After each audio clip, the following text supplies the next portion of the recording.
June 4, 1944. Portsmouth Naval Base, southern coast of England. Rain lashes the corrugated roofs of temporary sheds and warehouses. Lamps flicker in the damp wind. Outside, the channel churns like a monster warning the Allies to stay away. Inside a drafty, salt-stained warehouse, a group of exhausted engineers and officers huddle around a massive table littered with charts, rulers, and half-empty mugs of tea gone cold hours ago. Lieutenant Commander Arthur Basil Hetherington rubs his forehead, leaving a smudge of graphite along his temple. He hasn't slept more than 4 hours in 3 days. Across from him stands a civilian in a tweed suit, Dr. Jeffrey William Lloyd, chief scientist from the Petroleum Warfare Department. His glasses are fogged with moisture, and his fingers drum anxiously on a steel blueprint tube. A door slams open. Cold air surges inside with Colonel Robin Allen, U.S. Army logistics officer, rain dripping off his overcoat. "We have 90 hours, Allen growls, tossing a soggy clipboard onto the table. "That's assuming weather improves. We need a final answer now." Hetherington forces himself upright. "The landing forces will burn through 5 million gallons of fuel within days. Without resupply, armor stalls. Air cover reduces. Advance dies." Allen meets his stare. "Then give me a miracle." For a moment, rain and distant thunder are the only sound. Outside on the dock, you can smell fuel everywhere: diesel, grease, motor oil, hanging in the air like the scent of war's inevitability. Mechanics are preparing LSTs, landing ship tank, under blackout conditions. Men in oil-stained overalls drag thick hoses across the pier, refueling engines that will carry them toward Normandy. Trucks rumble past with crates stenciled, "Flammable, Priority." Every soldier knows the invasion will be massive. Few know how fragile victory really is. Because fuel, not bullets, will decide the outcome. Back inside, Lloyd clears his throat. Transporting fuel by tanker ships is too slow, too vulnerable. He taps the map, Normandy to Portsmouth. A line stretches across the channel. "We must use this approach." Allen leans over. "A pipeline? Underwater?" "Correct," Lloyd replies. "A continuous, flexible pipe from Britain to France. No tankers to sink, no barges to capture, constant flow." The colonel laughs. It's sharp, humorless. "Underwater? Across the bloody channel? Are you out of your mind?" But Lloyd doesn't flinch. "Gentlemen, we have tested prototypes. They work." Hetherington steps forward, voice steady but barely above a whisper. "We can build a pipeline strong enough to survive seawater pressure and tidal movement. Armored, flexible, and laid by a ship like a cable. We call it," he hesitates, then says it, "PLUTO. Pipeline under the ocean." Lightning flashes outside the window, illuminating astonished faces. Allen folds his arms. "The Germans control the Channel coast. U-boats, patrols, minefields. Even if you get the pipe across, how do you keep it hidden?" Lloyd's eyes narrow. "By making it invisible." He unrolls a blueprint. It reveals a spool, enormous, drum-like, made of reinforced steel and mounted on a barge. Engineers have nicknamed it Conundrum, a monstrous rotating reel. Hetherington points to notes along its rim. "We unspool the pipe directly onto the seabed. Ship keeps moving. Pipe lays behind. No surface detection." Allen stares. Lloyd pushes harder. "Armored hose, lead-sheathed, 10 inches thick, designed to withstand pressure at 150 feet depth." Hetherington adds, "We tested one line off the coast of Scotland using an old cable-laying vessel. It held pressure at over 2,000 psi." The colonel's skepticism falters. Then a new voice speaks from the darkness of the doorway. "Fuel is blood."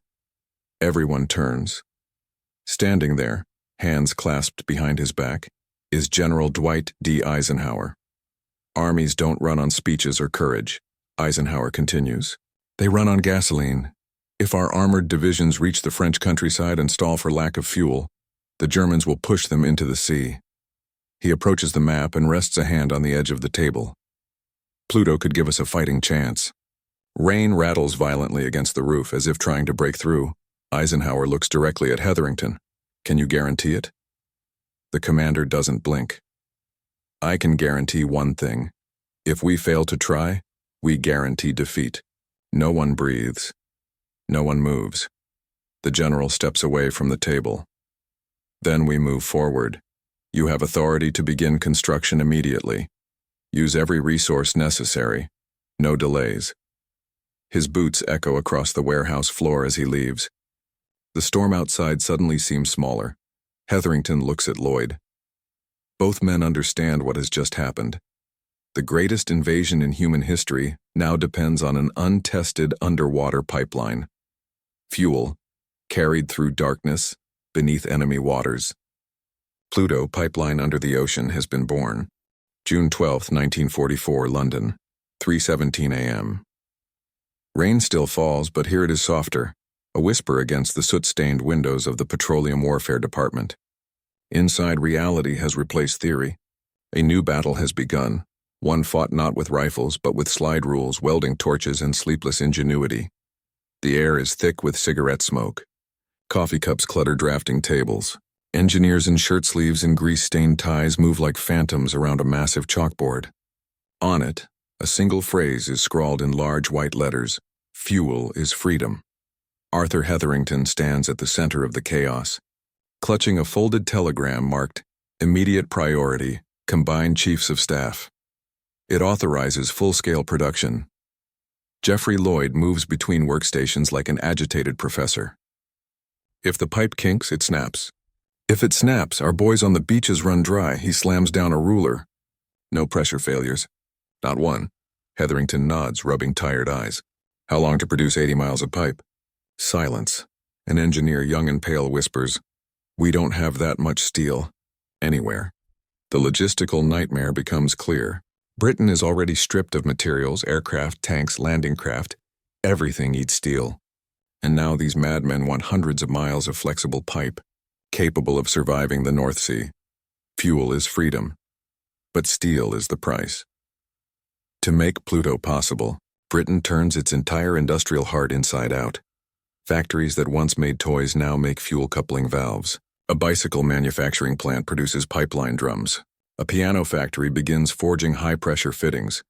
And one company, British industrial giant Stewart's and Lloyd's, receives the most outlandish order in its history. Build a continuous, flexible, lid-coated steel pipe capable of bending like a garden hose, but strong enough to endure the ocean floor. Factory foreman Jack Davis stares at the order sheet. "You want what?" The project code name is HAIS, H for Hartley, the inventor of flexible cable. AIS for Anglo-Iranian Oil and Siemens. Workers spend days testing combinations of steel and lead. Too rigid and it snaps. Too soft and pressure crushes it like a soda can. Welders work 12-hour shifts, sparks cascading in blazing fountains. Heat blisters their necks. The smell of molten metal mixes with machine oil and burnt fabric. Men collapse onto benches during breaks, boots still smoking. The pipe emerges slowly, shiny, smooth, snake-like. 8 miles of it, not enough. July 1st, 1944. A secret factory in the Midlands.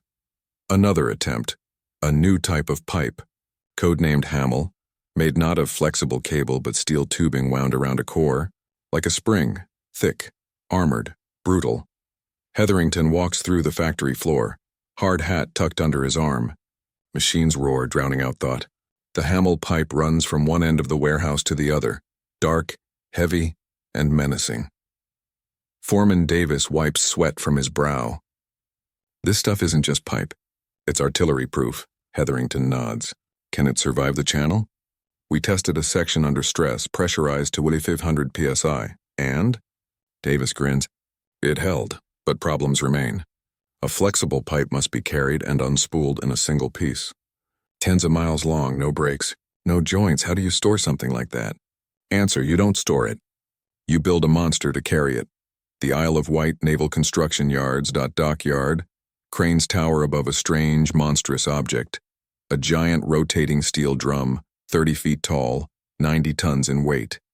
Workers crowd around it, dwarfed like ants.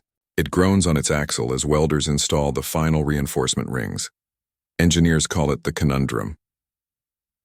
Journalists, if they knew, would have called it insanity. Once at sea, the conundrum will spin like a colossal spool, laying pipe behind the ship that tows it. No pause, no slack, no second chances. Lloyd watches a test rotation, coat snapping in the wind. If this fails, he mutters. Every tank at Normandy runs dry. Hetherington places a hand on the cold steel of the drum. Then it won't fail. July 15th, 1944, Portsmouth. Naval base, the first conundrum is loaded with pipeline. A tugboat moves into position. Rain has finally stopped, leaving the horizon a faded watercolor of pinks and grays. Diesel fumes hang in the salty air. Mechanics tighten bolts on pressure pumps. Navy signalmen ready cables. A whistle blows. The conundrum begins to turn. Slowly, grumbling. The pipe feeds into the water. Hetherington grips the railing as the tugboat moves forward, towing the enormous drum into the channel. The pipe sinks into darkness. Disappearing beneath the waves, meters become yards. Yards become miles. For a suspended moment, the impossible seems possible. Then, the pipe jolts, twists. The tension gauge spikes. A shout from the pump crew. Pressure drop. Another shout. Pipe snagging, portside. The conundrum shakes violently. Metal screams. The pipeline snaps. A geyser of seawater erupts. The free end of the pipe whips into the air like a steel serpent. Men dive for cover. Someone screams as sparks fly from a ruptured winch. Hetherington throws himself flat as a wave crashes over the deck. The pipe sinks. The first attempt is a failure. Salt water stings their faces. The channel has given its answer. Not yet. On the dock that night, Lloyd stares out at the dark sea, soaked and silent. "Do you think we can beat the sea?" he asks. Hetherington answers without hesitation. "We don't need to beat it. We only need to lay a pipe across it. The waves crash against the seawall, hard, angry, relentless. The war will be decided by fuel. The fuel will be delivered by PLUTO, even if it costs every waking hour they have left." August 10th, 1944, Portsmouth Harbor. Dawn. Cold mist rolls off the water like breath from some sleeping giant. Seagulls wheel overhead, their cries sharp and impatient. But beneath the shrill noise is something else, the rhythmic churn of engines warming up. The harbor is unlike any place on Earth. LSTs, fuel tankers, troop transports, and escort craft clog every inch of water. Navy crews haul crates of ammunition. Soldiers in muddy boots sleep upright on wooden crates, helmets tipped over their eyes. The smell of diesel, sweat, and salt saturates everything. Near the end of the pier, the conundrum waits. It looms over the harbor like a steel titan, painted slate gray to hide it from German reconnaissance aircraft. The colossal drum sits mounted on a barge connected by hoses to high-pressure pumps on the quay. Hetherington steps aboard, his oilskin jacket snapping sharply in the wind. Beside him, Captain Ernest Leach, Royal Navy, cable-laying specialist, adjusts his binoculars and mutters, "Channel current's stronger this week, and German patrol boats are getting bolder." Hetherington nods. He's heard the reports. German E-boats, fast attack craft, have been stalking Allied supply lanes at night. If they catch the conundrum mid-deployment, PLUTO ends in flames. A runner approaches, breathless. "Sir, weather window opens for 12 hours. We lay today or we wait another week. There is no time to think." Leach signals to the harbor master. Tugs ready. Pumps to full pressure. "Prepare the drum." The conundrum shudders alive. A low metallic growl rolls across the deck. Down below, in the pump station, a narrow steel shack bolted onto the barge. 2 engineers man the controls. Corrosion Inspector Joan Davis checks the pressure gauge. Pipe integrity steady at 1300 psi warrant. Officer Frank Halley cracks his knuckles and tightens the throttle. "Let's lay a lifeline, sweetheart." With a hiss, fuel-coating lubricant rushes through the haze pipe. The pipe glistens as it feeds out of the drum, sinking slowly beneath the waves. Outside, the tugboat HMS Latimer begins pulling the barge. The conundrum turns, slowly, groaning, feeding pipeline into the sea. Leach watches through binoculars. Rate steady. Depth perfect. Hetherington grips the railing. Every rotation feels like a heartbeat. Minutes into deployment, wind picks up. The channel begins to churn. The pipe jerks once, twice. Davis inside the pump shack shouts, tension increasing on the bow roller. Halley checks the gauge. Pressure spike, 1500 psi. Outside, Hetherington hears the alarm and races across the deck. Cut tow speed to 3 knots. The tug pilot reduces throttle. The pipe settles. For a few seconds, everything stabilizes. Hours pass. The sea grows rougher. Waves crash over the bow. Crewmen cling to rails as the conundrum spins relentlessly, feeding the lifeline into the depths. Hetherington checks his watch. They've laid nearly 30 miles. Then the foghorn sounds, sharp, urgent. Leach lowers his binoculars. We've got company. 3 fast silhouettes emerge on the horizon. E-boats dot German patrol craft. They cut toward the British flotilla, sleek, armed and very fast. Hetherington feels his blood run cold. Signal the escorts. 2 Royal Navy corvettes accelerate, guns ready. The radios crackle with commands. Action stations. Engage at range. Tracer fire streaks across the water. Shells explode in geysers of seawater. The conundrum barge shudders as a shockwave rocks the hull. Hetherington holds the railing with white knuckles. Hallie, still working the pump, mutters, "If a shell hits this pipe while we're laying, she'll whip us all in half." You can hear every heartbeat, every spent shell casing hitting deck, metal against metal, war compressing into seconds. Then, a massive boom. 1 E-boat explodes in flame. A second retreats, engines screaming. The third circles once, then flees into smoke. Cheers erupt across the barge, but no one stops working. The conundrum keeps turning. Hours later, the sun has dropped, turning the sky blood red. The tugboat throttles down. Leach checks the position map. We're approaching Cherbourg. Hetherington feels exhaustion wash over him. Salt crusts his eyebrows. His throat burns with diesel fumes. He watches the final yards of pipe disappear beneath the water. Leach removes his cap. Pipeline is across. They've done it. The HAIS pipe reaches the French coast, but they are not finished. Cherbourg, France. Allied-occupied fuel depot. An American engineer, Lieutenant James Flynn, waits beside the shore terminal, an improvised pump station inside a bombed-out warehouse. He holds a phone receiver to his ear. "Portsmouth, you're live." Valves open. Fuel begins to move. First a slow rumble, then a steady pulse. A gauge needle climbs 10 psi. 20, 40, Flynn holds his breath. Then, fuel sprays into the holding tank. "We've got flow," he shouts. Cheers echo through the ruined depot.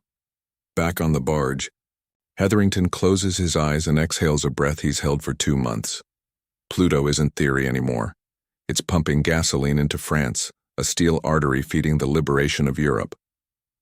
August 22, 1944, Cherbourg, France. The morning sun crawls over shattered buildings. The port city is still wounded. Broken windows, collapsed warehouses, roads cratered from Luftwaffe strikes. But amid the destruction, something miraculous is happening.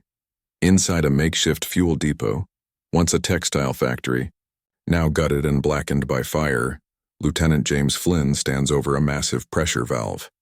His sleeves are rolled up, collar open, face streaked with grime. Around him, American fuel handlers from the 3908th Quartermaster Battalion run hoses to waiting tanker trucks. The first trucks roar off, engines rumbling like hungry beasts unleashed. Flynn wipes grease from his hands and turns to Sergeant Vito Russo, who watches the operation with crossed arms and a cigarette dangling from his lips. Russo squints toward the horizon. "So that's it, huh? Fuel just shows up from England." Flynn grins. "Yep, kind of spoils the mystery of logistics, doesn't it?" Russo shakes his head. "Hell no. You magicians just made the war shorter." They're miles away outside St. Louis. Sherman tanks of the U.S. 3rd Armored Division rumble across newly bulldozed roads. Their tracks chew through mud, chalk, and crushed brick. Commanders shout into throat mics. Engineers sprint ahead, marking safe lanes around mines. Major Henry Farrell sits atop his Sherman, headset pressed to his ear. "Fuel convoy ETA?" A crackle. Then a voice through static. 20 minutes. "Tanks are topped off, Major. Drive like hell." Farrell smiles. "Copy." The attack begins. The Shermans surge forward, diesel coughing into the morning air. Their treads grind over hedgerows that once slowed Allied advance to a crawl. Now they carve paths like unstoppable machines. Infantry jog alongside, rifles clamped tight, eyes scanning windows and tree lines. Each tank carries extra jerry cans, stenciled yellow to prevent confusion with water. Drivers shout to each other over engines. Fuel good? Green across the board. The roar of engines becomes a promise. Fuel burns. Speed increases. Momentum builds. Every mile gained is bought by Pluto. Back at the coast, Cherbourg Pump Station. Flynn checks the master gauge. Steady flow at 2,500 gallons an hour. Runs a hand over the steel pipeline inlet. The vibration of fuel pumping feels like a pulse, like a heartbeat. Russo flicks his cigarette into a puddle and watches it sizzle. Hard to believe. English pipe. Fuel in Normandy. Germans have no idea, Flynn smirks. That's the point. Pluto is invisible from the air, invisible from the sea, unbombable, unblockable. For the first time in the war, the Allies own the supply line. September 2nd, 1944. Somewhere near Argentan, a convoy of fuel trucks jolts over a rough road, mud splattering their windshields. The drivers wear steel helmets and flak vests, not to protect against air attack, but German stragglers still hiding along the hedgerows. The convoy's lead truck, call sign Gospel, brakes suddenly. The driver, Corporal David Diaz, leans out and yells, "Roadblock ahead!" Blocking the path, a destroyed German half-track still smoking. A squad of American engineers hustle forward, pushing the twisted metal aside. Diaz drums his fingers on the steering wheel, anxiety rising. Behind him, Private Lloyd Beckett taps the massive fuel tank with his boot. "We're carrying 2,000 gallons. If this thing takes a hit, we'll be fireworks." Diaz glances back. Then we don't get hit. Minutes later, the convoy rolls on. Fuel is life. Delay is death. Farther east, on a dusty French road, General George S. Patton. Patton's Third Army has been advancing faster than any Allied planners thought possible. The general sits in his armored command car watching a column of tanks thunder past. Patton wears his polished helmet, ivory-handled pistol at his side. He barks into his radio. "Tell Chef, I'm running so low on gasoline, my tanks are becoming artillery positions." A staff officer approaches, breathless. "Sir!" Word from quartermasters. Pipeline fuel from Cherbourg has reached the tankers. Convoys are en route. Patton cracks a wolfish grin. "Gentlemen, start your engines." By mid-September, Pluto is feeding over 30,000 gallons per day into France. As the Allies push east, engineers prepare a second, longer pipeline, from Dungeness to Boulogne. It will dwarf the first. Hetherington stands on the stony English beach at Dungeness, reviewing charts pinned to a makeshift operations table. Seabirds dive in the surf. A lighthouse looms behind them. Captain Leach approaches. "This time we use the Hamel pipe. Armored, thick-walled, battle-proof." Hetherington rolls up his sleeves. "No failures. No restarts. We lay the entire line in one continuous tow. Crews prepare conundrum number 3. Wind howls across the open beach, flapping tarps and scattering sand across blueprints. The tension is enormous. The timeline suffocating, but there is no backing out. Boulogne, France. October 1944, bombed-out quays, scorched cranes, empty warehouses. Naval combat has turned the once prosperous port into a graveyard of metal and concrete. British sapper Corporal Andrew Marsh stands waist-deep in icy surf, guiding the pipeline end toward the onshore receiver. Waves crash against him, knocking him backward. He spits salt water from his mouth, on my signal. "Secure the clamp!" 2 engineers on shore lower the coupler. Marsh lifts the huge steel connector above the tide. "Steady. Lock it." Clank the coupler seals. Marsh slams the locking pin into place. Connection secure. Cheers erupt from the shoreline. He collapses in the sand, soaked, shaking, laughing. For the first time, the second Pluto artery reaches France. 2 days later, fuel floods the line. The gauge jumps. 10,000 gallons, 20,000, 50,000. The Hamel pipe holds. From there, Pluto feeds Patton, Montgomery, Eisenhower, every tank, every jeep, every truck, fuel from England. Delivered silently under the sea. A lifeline the Germans never found. November 18, 1944. Boulogne, France. Wind screams across the channel like a living thing. The cold bites hard, sharp, wet, merciless.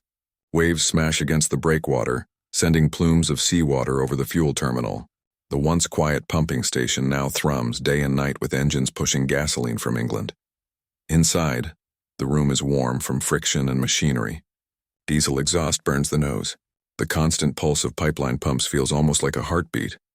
Corporal Andrew Marsh rubs his gloved hands together, breath vaporizing in the icy air. He adjusts a massive pressure regulator. Flow steady at 60 psi, no drops. Beside him, Sergeant Webb, the senior engineer, scrawls numbers into a logbook. He taps the pipeline with a wrench once, twice, listening to the pitch. Pressure's good. Fuel's moving. The brass will be happy. But Webb's brows furrow. He leans closer to Marsh. I heard chatter from HQ. Germans might try sabotage, cutting the line somewhere offshore. Marsh snorts. How would they even find it? It's underwater. Webb lowers his voice. E-boats patrol at night. U-boats too. If they get lucky, one depth charge and boom. Flood the line with seawater. Marsh pauses, feeling the pipe vibrate beneath his palm. In that vibration, he hears engines, tanks. Freedom, we don't give them that chance. Meanwhile, across the channel, Dungeness, England, Arthur Hetherington, and Captain Leach stand atop a dune overlooking the pumping station. Enormous diesel generators thunder inside, pushing fuel into two massive pipelines. The night sky glows orange from factory furnaces farther inland. Leach lights a cigarette, shielding the flame from the wind. His voice is rough. Pressure on line 4 keeps dropping. We may have a leak. Hetherington nods grimly. I know. I read the incoming reports. Behind them, crews swarm around the Conundrum's empty hull. The spool is motionless now, its job done. But the war is not finished. Fuel consumption is rising faster than Pluto can supply. Leach blows smoke into the dark. Montgomery's armor is devouring fuel like a starving beast. Patton's boys, too. Hetherington stares toward France across the black water. If the fuel stops, the offensive stops. And if the offensive stops, we lose the momentum. His voice drops to a whisper. Pluto can't break. December 2nd, 1944. Brussels. Belgium, a convoy of tanker trucks rolls through cobblestone streets just as the first snow begins to fall. Their engines drone like a mechanical choir. With each passing week, more fuel arrives from Pluto, allowing armor and artillery to advance deeper into occupied Europe. But winter brings a new enemy. Snow. Ice. Mud that swallows tires and treads. Major ferals. Sherman tanks shudder against freezing wind. Mechanics beat frost off headlights with mallets. Diesel thickens to sludge in the cold. Farrell receives a radio message. Pipeline fuel arrival confirmed. Full capacity. No delay. He exhales, breath clouding in the air. Tell my men, we keep moving. Nothing stops us. Back at Boulogne, the storm hits without warning. Heavy waves slam into the shoreline terminal. The wind screams high enough to drown out voices. Marsh and Webb race to secure a pressure coupling. Clamp it down. Webb yells. Marsh wrestles with the wrench, boots sliding in freezing slush. A pressure gauge spikes. Too high. Webb slams the emergency bleed valve. Fuel sprays into a runoff tank, steaming in the cold. Close it. Now! Marsh grabs the wheel, arms shaking. With a final shove, the valve closes. Pressure stabilizes. They collapse against the cold concrete wall, panting. Webb laughs first, half hysterical, half relieved. Hell of a job description, huh? Marsh grins. Pipeline babysitting? No, Webb says. Feeding the war. December 16th, 1944. Southern Belgium artillery echoes in the distance. Snow pours from the sky. American soldiers dig foxholes with numb hands. The German counteroffensive has begun. The Battle of the Bulge, Patton's. Third Army must pivot north fast, or the German assault will split Allied lines and prolong the war. Patton slams a fist onto the hood of a jeep. I need fuel now. An officer stammers. Sir, all available tanker trucks are already rolling. Pipeline fuel is being diverted to. Patton cuts him off. Voice sharp as a knife. I don't care if you have to deliver it in whiskey bottles. Get me fuel. Without Pluto, Patton would run dry. With Pluto, his tanks roll. Dungeness. England inside a coastal command bunker. Hetherington watches a wall map showing fuel flow rates across 2 underwater pipelines. The lines glow with small colored lamps. Green for steady flow, red for interruption. Every lamp shows green. Captain Leach enters, coat covered in frost. Message from chef. Patton reached Bastogne. Fuel arrived in time. Hetherington finally sits. Silent. Exhausted. Leach gives a rare, thin smile. You know what Eisenhower said at the briefing today? Pluto kept the army alive. Hetherington closes his eyes. All the failures, all the storms, all the cruel nights of doubt. Worth it. January 1945. The offensive continues. Tanks move deeper into Germany. Every mile consumes fuel, and every gallon comes from PLUTO, steel veins beneath the sea, invisible, steady, unstoppable. March 23, 1945, Rhine River, Germany. Night wind cuts like a knife across the riverbank. Floodlights sweep smoky air. Engineers from the 249th Combat Engineer Battalion wrestle with pontoon bridge anchors while artillery thunder shakes the ground. The river foams black and cold beneath them, and behind the lines, hundreds of tanker trucks idle, engines growling, tanks topped off from a fuel source the Germans never once located. PLUTO. The fuel from England has crossed France, crossed Belgium, crossed into Germany, and now with the Rhine ahead, Allied armor prepares to cross one final barrier. Major Farrell stands beside his Sherman, goggles around his neck, face smeared with charcoal from the bridge road dust. He takes a deep breath, tasting gasoline fumes blended with smoke from burning German supply depots. Fuel status? He asks. A young tanker lifts a clipboard. Topped off and double loaded, sir. Courtesy of our secret underwater sugar daddy. Farrell smirks. Then let's go finish this. Engines roar. Tanks lurch onto the pontoon bridge, metal treads clanking over steel decking. The crossing begins. Farrell climbs into the commander's hatch. Ahead, explosions flash orange against clouds as Allied artillery hammers German defenses. The order crackles through the radio. Forward, into Germany. Fuel, delivered silently from England, powers a steel avalanche toward the heart of the Nazi regime. Across the channel, Dungeness, England. Storms have battered the coast for days. The sea crashes against breakwaters, sending icy spray across the pumping station windows. Inside the long concrete building, the heat from generators fogs the glass. Arthur Hetherington leans his elbows on the control board. He watches lights blinking on the flow meter, steady, constant. The faint vibration under his boots tells him fuel is still moving. The gauge reads 1,000 gallons per day. He exhales softly. It's hard to believe that just months ago, this was theory. This was chalk on a blackboard. Now PLUTO pumps fuel across the ocean as casually as a tap pours water. The door bangs open. Cold air whips through the room as Captain Leach enters, soaked to the bone. Message from Schaeff. Leach hands over a telegram. The ink is smudged but legible. Allied armor across Rhine, supply unbroken. Patton requests thanks to the pipeline men. Hetherington folds the telegram slowly, sealing the moment like a relic. We did it, Leach says quietly. Hetherington nods. He doesn't smile. Not yet. Not until the war is over. April 30th, 1945. Berlin, a city in ruins. Shells fall like thunder. Streets burn. Civilians flee through rubble while Soviet artillery reduces block after block to dust. Deep in his bunker, Adolf Hitler takes his final breath. The war is nearly done. May 8th, 1945. VE Day. London erupts. Church bells ring across the Thames. Crowds flood Piccadilly Circus, dancing under banners and showered in confetti torn from newspapers. Sailors kiss nurses. Soldiers lift children onto their shoulders. Yet in a nondescript warehouse near Portsmouth Harbor, only a few men gather. No confetti. No cheering crowds. Just the hum of generators winding down. Hetherington stands in the center of the pump station as the final shutdown order echoes through loudspeakers. Close valves 1 through 7. Clamps wheel closed. The vibration beneath the floor fades. Depressurize main line. A long sigh of air hisses from the pipes. The flow meter drops. Fuel stops moving. A crewman pulls a lever. The conundrum, scarred, rusted, battle-worn, comes to a full stop for the last time. The sea outside crashes against the seawall as if celebrating. Hetherington reaches out and rests a hand on the pipeline manifold, warm from months of friction. Leach walks up beside him. Strange, isn't it? What is? That something no one ever saw? Changed everything. Hetherington gives a tired laugh.